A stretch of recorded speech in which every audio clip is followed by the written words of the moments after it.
توپخونه جاون سعدی، یعنی جمعیت از مفول دوله تا بازار رفته تا ناصر خسرو.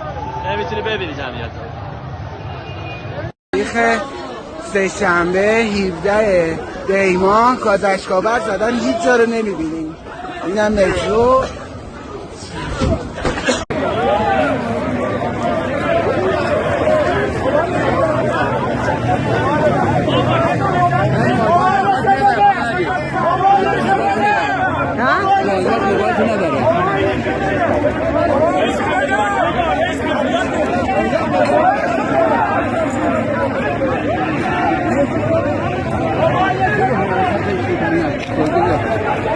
حراست شرکت نفت امروز یک تجمع مسالمت آمیز داشتیم.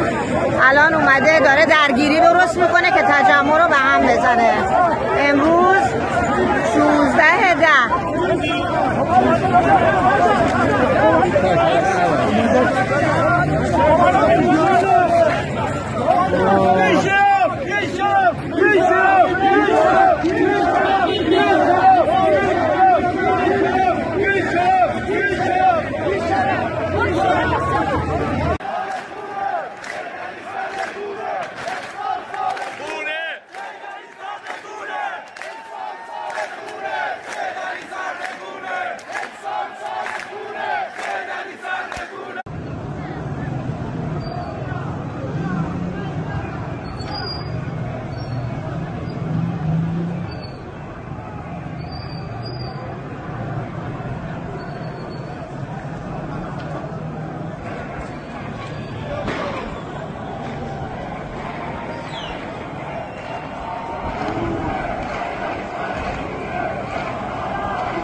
16 دی 1404 تظاهرات سمت کاتپیلا و مغازه‌های آذری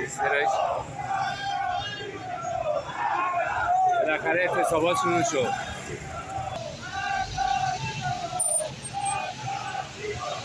همه مغازه بستن، تعطیل کردن.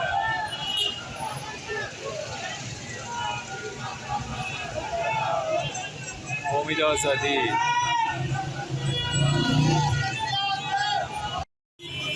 تظاهرات تهران سه‌شنبه 16 دی 1404 کسبه کاترپیلا آذری.